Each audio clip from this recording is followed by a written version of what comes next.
Annyeong, this is Shweta and you're watching hashtag KMonster।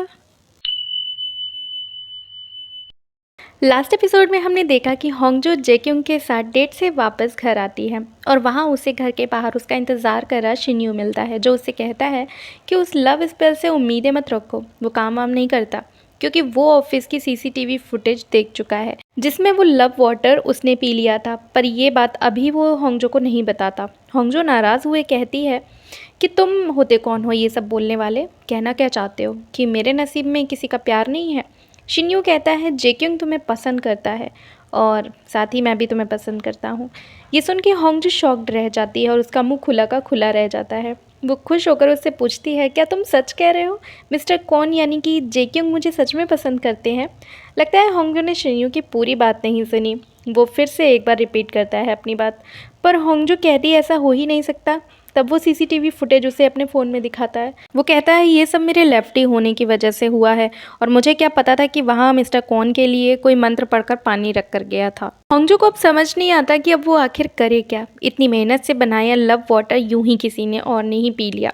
Shinyuu कहता है कुछ उपाय निकालो इसका, मैं नहीं चाहता कि हर बार तुम्हें देखकर मेरा दिल ज़ोरों से धड़कने लगे। ट्रिप पर जाते वक्त तुम्हारे चेहरे पर आती धूप को मैंने अपने हाथों से ढक लिया था जब तुम सो रही थी उस समय। मेरे लिए जब उस दिन वो स्पेल परफॉर्म करने के लिए तुमने वाइट ड्रेस पहनी थी तो मैं तुम्हें बस देखता ही रह गया। मिस्टर कॉन के साथ तुम्हें देखता हूँ तो लगता है इसका खून ही कर डालूँ। ये सब मंत्र का असर नहीं है तो क्या है, बताओ मुझे। मुझे तुमसे प्यार कैसे हो सकता है भला। होंगजो शिन्यू की बातें सुनकर अपना माथा पीटने लगती है कि ये क्या रायता फैल गया है। होंगजो को ऐसी कंडीशन में देखकर भी उस पर शिन्यू को प्यार आ रहा है। वो कहता है कि तुम जल्दी इसका कुछ ना कुछ उपाय निकालो, तुम्हारे घटिया प्लान का मैं शिकार हो गया हूँ। तुम्हारे प्यार के चक्कर में पड़ने का टाइम नहीं है मेरे पास, तो जल्द से जल्द इस मंत्र का कुछ तोड़ निकालो। होंगजो कहती है मैं कोई तांत्रिक लगती हूँ तुम्हें क्या, मैं कैसे करूँगी ये सब। शिन्यू कहता है अगर तुमने कुछ नहीं किया तो बात हद से आगे भी बढ़ सकती है। होंगजो घबरा जाती है तो उसकी तबीयत का पूछती है, पर शिन्यू को कुछ खास फ़र्क अपनी तबीयत में नज़र नहीं आ रहा उस दिन उसके मंत्र परफॉर्म करने के बाद से। होंगजो कहती है तुम्हें पहले पूरी तरह ठीक होना होगा। अगर तुम पूरी तरह से ठीक हो जाते हो, अगर बीमारी का मंत्र काम करता है, तब मैं मानूंगी कि तुम पर मेरे प्यार के मंत्र का असर हुआ है। शिन्यू चाहता तो नहीं पर मान जाता है और दोनों वहाँ से जाने लगते हैं। तभी शिन्यू रुक जाता है और होंगजो के पूछने पर कि अब क्या है कहता है देखो ना, मैं हर पल तुम्हें देखना चाहता हूँ पर पैर हैं कि आगे ही नहीं बढ़ रहा है। फ्रस्ट्रेट होकर होंगजो पैर पटकती है और अंदर चली जाती है गेट से, और शिन्यू अपने पैर को हाथों से पकड़कर आगे बढ़ाता है क्योंकि उसकी बीमारी की वजह से वो वहीं पर फ्रीज़ हो गया था, यानी बीमारी के मंत्र ने असर नहीं किया अब तक।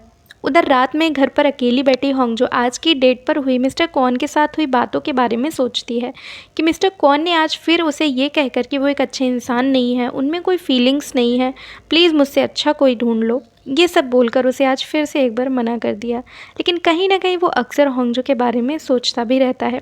उधर अगले दिन शिन्यू अपने ऑफिस सेक्रेटरी से जब वो आज का उसको शेड्यूल बता रहा होता है तो वो मिस्टर कॉन के मूड के बारे में पूछता है, मतलब उनका मूड आज अच्छा है या ख़राब है ये पूछता है, जिससे वो कल डेट पर क्या हुआ इसका अंदाज़ा लगा सके। सेक्रेटरी कहता है मूड तो ख़राब ही लग रहा था, बोले कि मैं तुम्हें बहुत ज़्यादा तन्हा लगता हूँ क्या, तो मैंने भी बोल दिया कि वो गुलाबी गालों वाली लड़की को डेट पर लेकर क्यों नहीं जाते। बस ये सुनते ही उस पर शिन्यू भड़क उठता है, इतनी घटिया बात तुमने उससे कही भी कैसे, फिर क्या कहा उन्होंने, ले जाएंगे या नहीं। सेक्रेटरी घबराते हुए कहता है I don't think so sir. ये सुनकर वो थोड़ा सा रिलैक्स हो जाता है और होंगजो के डिपार्टमेंट की तरफ निकल पड़ता है कुछ कन्फेस करने के लिए। होंगजो के डिपार्टमेंट में मीटिंग चल रही थी सबके काम के बारे में। तभी शिन्यू उन सब के लिए कॉफ़ी और स्नैक्स लेकर पहुंच जाता है। होंगजो के सामने एक कॉफ़ी का कप रखते हुए सबसे कन्फेस करता है कि वो फ्लावर्स बास्केट मुझसे टूटे थे, हालांकि वो एक एक्सीडेंट था पर आपको उन्हें फिर से लगाना पड़ेगा, तो आई एम रियली सॉरी। उन सबको वो सॉरी बोलता है। उसका सुर थोड़ा सा टेढ़ा हो जाता है जब वो ये कहता है कि इसमें होंगजो की कोई गलती नहीं है, उसका डिपार्टमेंट उसे अच्छे से ट्रीट नहीं करता ऐसा पता है मुझे, और मैं नहीं चाहता कि उन्हें मेरी गलती की वजह से और सुनना पड़े, कोई और प्रॉब्लम फेस करनी पड़ जाए। होंगजो बहुत ज़्यादा एम्बेरस होती है शिन्यू की बातों की वजह से और सिर नीचे करके उसे गालियाँ दिए जा रही है मन ही मन में कि ये सब बकवास करने की क्या ज़रूरत थी, इसे कन्फेस करता चला जाता। होंगजो उसे कॉरिडोर में मिलकर बहुत सुनाती है कि यहाँ आकर इतना मेस क्रिएट करने की क्या ज़रूरत थी उसे। शिन्यू कहता है वो सब मैं जानबूझकर नहीं कर रहा था, वो चीज़ें जो मुझे खुद पसंद नहीं है वो सब लेकर आया तुम्हारे लिए। अब तुम ही सोचो मेरे जैसा स्टर्ड आदमी ये सब कैसे कर सकता है, मुझे तो खुद समझ नहीं आ रहा, मैं बस तुम्हें परेशान नहीं देख पा रहा। हालांकि मैं ये सब जानबूझकर नहीं कर रहा हूँ। होंगजो कहती है शर्म कर लो थोड़ी, नायुन नाम की एक लड़की गर्लफ्रेंड है तुम्हारी, मेरा ब्रेकअप हो गया है उससे। मन में बहुत ज़्यादा अंधेरा है, बहुत परेशानी भी है, पर फिर भी तुम्हें देखते ही खुशी का एहसास होने लगता है मुझे, ऐसा शिन्यू उससे कहता है। होंगजो अपना सिर पकड़कर वहीं बैठ जाती है। शिन्यू उसे ऐसे देखकर बेचैन हो जाता है। उसे तसल्ली देते देते शिन्यू उसका हाथ पकड़ लेता है, जिससे होंगजो उस पर नाराज़ होती है कि आखिर उसने छुआ भी कैसे उसे। पर शिन्यू इन सब चीज़ों का दोष उस मंत्र वाले पानी को देता है, पर होंगजो के बॉस ने भी वो पानी पिया है, तो अगर ऐसा कुछ है तो वो उसके प्यार में क्यों पागल नहीं होता। शिन्यू कहता है क्या पता उसने मेरी तरह ग्लास भरकर ना पिया हो, इससे अच्छा उस ग्लास में उस दिन जहर ही होता तो ठीक होता। होंगजो उसकी बातें सुनकर अपना सिर पकड़ लेती है और उससे कहती है एक काम करो, तुम खूब सारा पानी पियो और इस प्यार के पानी को टॉयलेट में जाकर निकाल दो, क्या पता इससे कुछ फ़ायदा ही हो जाए। और वहाँ से चली जाती है। इतना कहकर जाते जाते भी शिन्यू उससे ड्रिंक पर चलने का पूछ ही लेता है, पर होंगजो डर कर भाग जाती है उसकी बातों से।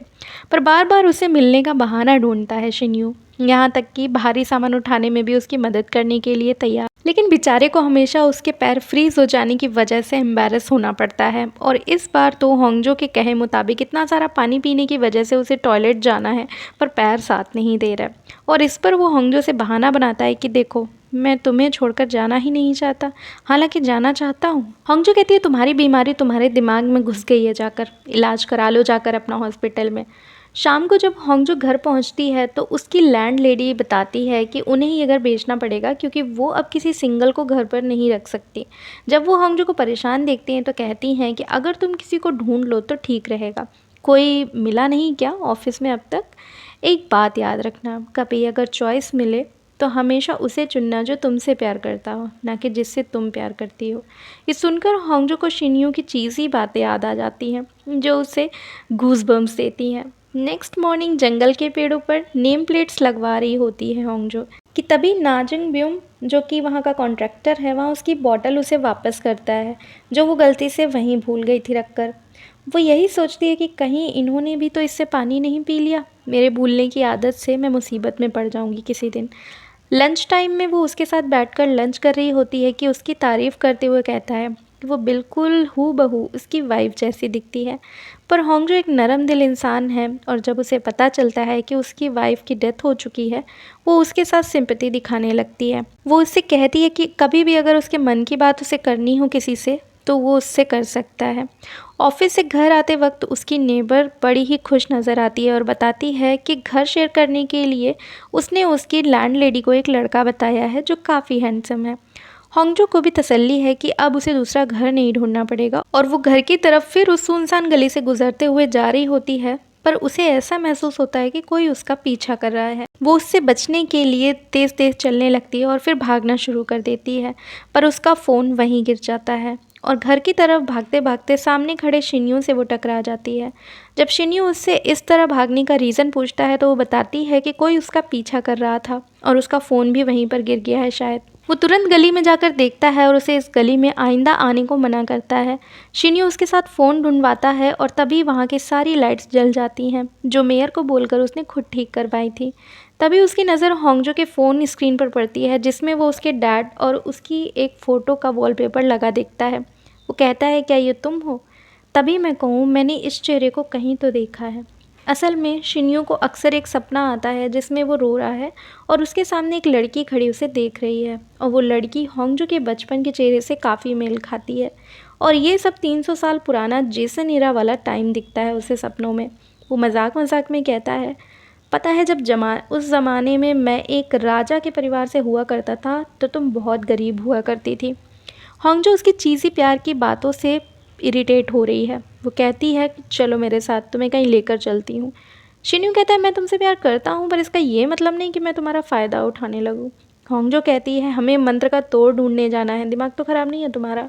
वो लोग सीधा युनवुल यानी कि शिन्यू की शामन दादी के पास मिलने नर्सिंग होम पहुंचते हैं, जहां होंगजो उनसे पूछती है क्या वो मंत्र की किताब सच में काम करती है। शामन कहती है मैं तुम लोगों के जो भी सवाल हैं एक एक आकर बात करो अंदर मुझसे, और वो सबसे पहले शिन्यू को बात करने अंदर बुलाती है।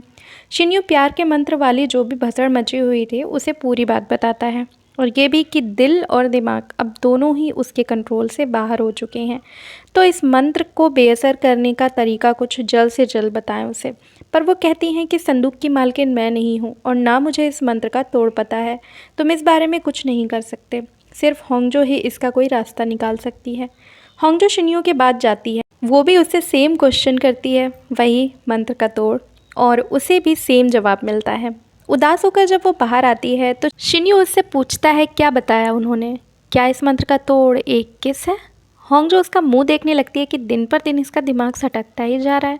शिन्यू कहता है सच में, अब किसी भी फेरी टेल को उठाकर देख लो, हर श्राप या फिर मंत्र का तोड़ सच्चे प्यार की किसी होती है, जो कि मैं ऑलरेडी तुम्हें करता हूँ।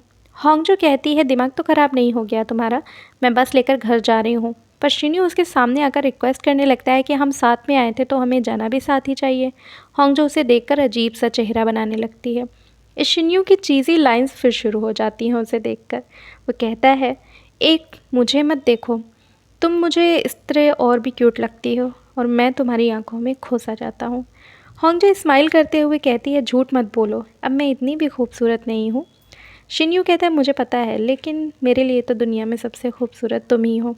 ये सुनकर होंगजो के गाल लाल हो जाते हैं शर्म से, और शिन्यू उसे नोटिस कर लेता है।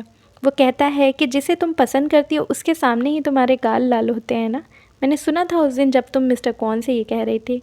वो कुछ ना कुछ इसी तरह बकवास करके उसको साथ चलने के लिए मना ही लेता है, और घर तक के रास्ते में उसे पकाते हुए जाता है, हालांकि वो ऐसा करना नहीं चाहता। हर वक्त दोनों बस उस मंत्र का तोड़ ढूंढने में लगे हैं। शिन्यू तो शामन दादी को कॉल भी करता है कि उनके और होंगजो के बीच क्या बात हुई थी, पर वो उसे कुछ नहीं बताती। उधर दूसरे दिन ऑफिस में होंगजो को एक कंप्लेन कॉल आता है कि पार्क में उनके लगाए गए फूल जो हैं वो मुरझा गए हैं, तो देखने आना पड़ेगा। होंगजो जब वहाँ जाकर देखती है तो उसे ऐसा कुछ भी नहीं दिखता, पर सामने शिन्यू प्रकट हो जाता है। अब होंगजो को समझते देर नहीं लगती कि ये झूठी कंप्लेन उसी ने की है। वो उसे ऐसा करने का रीज़न पूछती है तो वो कहता है इसमें कुछ भी झूठ तो नहीं है, देखो मेरा फूल सा चेहरा कितना मुरझा गया है तुम्हें बिना देखे। पर होंगजो जल्द ही उससे बचकर वहाँ से भागने लगती है। उसका रास्ता रोकते हुए शिन्यू उससे पूछता है शामन दादी ने तुम्हें क्या तोड़ बताया था, जल्दी बताओ उस मंत्र का। पर उसे भी कुछ नहीं पता और वो साफ साफ मना कर देती है। वो शिन्यू से जान छुड़ाकर भाग जाती है वहाँ से, लेकिन शिन्यू वो कहाँ उसका पीछा छोड़ने वाला है। डिनर पर जब शिन्यू की मॉम उसका चेहरा उतरा देखती हैं तो उन्हें और डैड को यही लगता है कि ऐसा नायुन से ब्रेकअप की वजह से हुआ है, तो उसे वो एक आइडिया देती हैं कि अगर तुम उससे बात नहीं कर पा रहे हो तो इशारा ही कर दो। ये आइडिया उसे पसंद आता है और वो तुरंत होंगजो को एक वीडियो कॉल करता है। दूसरी तरफ होंगजो को घर वापस आते उसके डोर के बाहर एक ट्रे में सिरितुक रखा मिलता है, जिस पर चिट लगी है कि मैं आपका नया पड़ोसी हूँ, बाहर के गार्डन में कुछ चेंजेस करने होंगे, तो कोई आइडिया हो तो ज़रूर शेयर करिएगा प्लांट्स को लेकर। काफ़ी अच्छे पड़ोसी लगते हैं ये तो। होंगजो सिरितुक एंजॉय कर रही है कि तभी उसे शिन्यू की वीडियो कॉल आती है और वो शामन दादी वाला सवाल फिर उससे एक बार पूछता है, और अगर ना बता पा रही हो तो कुछ इशारा करने बोल देता है। वो उसे 2-3 बार इशारा करके बताती तो है, लेकिन शिन्यू बेवकूफ़ समझ नहीं पा रहा, इसलिए उसे कोड या फिर पहेली कह लें वो टेक्स्ट करती है जो सारे के सारे अल्फ़ाबेट्स में है, और उसकी शर्त है कि ये लास्ट चांस है तुम्हारा, अगर पता नहीं लगा पाए तो मेरा पीछा छोड़ देना, मेरा सर मत खाना आप। शिन्यू इस पहेली को सुलझाने में मॉम डैड की हेल्प लेता है। थोड़ा टाइम तो लगता है, पर उसे जल्द पता चल जाता है कि वो दोनों भी किसी काम के नहीं, क्योंकि ये एक पुरानी भाषा है, वो भी जापानीज़ में। उधर होंगजो ग्राउंड फ्लोर वाले पड़ोसी के डोर के सामने एक नोट छोड़ती है कि गार्डन के लिए प्लांट्स तैयार रखूँगी और सिरुतो के लिए थैंक यू सो मच। तभी वहाँ वो पड़ोसी आ जाता है और होंगजो सीढ़ियों के पीछे छिप जाती है। वो उस पड़ोसी का चेहरा नहीं देख पाती हुडी की वजह से। तभी वो सुनती है कि वो फ़ोन पर अपने डैड से पैसों को लेकर खरी खोटी सुना रहा है, और फ़ोन कट होते ही हुड हटाता है। तो होंगजो का मुंह खुला का खुला रह जाता है उस पड़ोसी को देखकर। अरे ये तो मिस्टर कौन है। तभी होंगजो का फ़ोन रिंग होता है, जिसे मिस्टर कौन उसे देख लेते हैं। होंगजो शर्माकर बताती है मैं ऊपर ही रहती हूँ, बस कॉन्ग्रेचुलेट बोलने आई थी आपको यहाँ पर शिफ्ट होने के लिए। और बोलते ही ऊपर भाग जाती है और ऊपर जाकर एक्साइटमेंट से कूदने लगती है। जिसकी कभी उम्मीद नहीं थी वो हो गया। नीचे उसके कूदने की आवाज़ मिस्टर क्वॉन को साफ सुनाई दे रही है और वो भी मुस्कुराने लगते हैं। अगली सुबह होंगजो ऑफिस जाने के लिए घर से निकलती है तो घर के बाहर उसे शिन्यू खड़ा दिखाई देता है। वो यहाँ आने का रीज़न पूछती है उससे, तो वो फिर से वही सब घिसी पिटी बातें रिपीट करने लगता है कि तोड़ बताओ मंत्र का जो दादी ने बताया था। पर होंगजो का मूड आज बहुत अच्छा है जिसे वो उससे बात करके ख़राब नहीं करना चाहती, तो वो वहाँ से जाने लगती है बिना कुछ बोले। शिन्यू उससे कहता है कहाँ जा रही हूँ मुझे यहाँ पर अकेला छोड़कर। मुस्कुराते हुए वो कहती है जा रही हूँ डेट पर। परेशान होते हुए शिन्यू पूछता है किसके साथ डेट पर जा रही हो, मिस्टर क्वॉन के साथ। होंगजो कहती है उनके साथ, अब मुझे डेट पर जाने की ज़रूरत नहीं पड़ेगी। शिन्यू को ये सब बातें समझ नहीं आ रही और वो उसके पीछे भागने लगता है ये सब जानने के लिए। होंगजो एक बस में जाकर बैठ जाती है और पीछे पीछे बस में शिन्यू भी घुस जाता है, पर उसके कार्ड से पे नहीं हो रहा क्योंकि ऑब्वियसली वो बस से डेली ट्रैवल नहीं करता। अब बस का ड्राइवर नाराज़ होने लगता है क्योंकि उसकी वजह से बाकी पैसेंजर्स को भी लेट हो रहा होता है। तब वो होंगजो की तरफ इशारा करता है उसके लिए पे करने का। अब होंगजो पे तो कर देती है और उससे पूछती है क्या तुम मेरा पीछा कर रहे हो? बस यही नहीं, मुझसे बस का किराया भी वसूल लिया, हद है। न्यू बस 1 मिनट चुप बैठता है और फिर से उसकी बकबक शुरू कर देता है। होंगजो कहती है चुपचाप बैठो, अगर बैठना है तो एक शब्द मत बोलना। शिन्यू बेचारा बस के लिए किराया के बदले अपना मन मार के बैठ जाता है। थोड़ी देर बाद दोनों बीच पर उतरते हैं, पर वो वहाँ किसके साथ डेट पर आई है ये नज़रें घुमाकर आसपास वो चेक करने लगता है। पर होंगजो उससे बस यही कहती है कि तुम्हें यहाँ नहीं आना चाहिए था। क्या नायोन जानती है कि तुम यहाँ मेरे साथ आए हो? वो बैग से एक सोजू की बोतल निकालती है और समंदर में खाली कर देती है। शिन्यू को कुछ भी समझ नहीं आ रहा ये सब देखकर कि आखिर ये लड़की कर क्या रही है। होंगजो वहाँ अपने डैड की डेथ एनिवर्सरी पर गई है, जो कि हर साल जाती है। उन्हें मिस करके वो रोती भी है। शिन्यू उसकी तरफ देखता है और उसके मन में से बस एक ही आवाज़ आती है, शायद मुझे जवाब मिल गया उस पहेली का। होंगजो और शिन्यू एक दूसरे की तरफ देखते हैं और दोनों मन में कहते हैं उस पहेली का मतलब था हम किस्मत में लिखा बदल नहीं सकते, बस उसे अपना सकते हैं।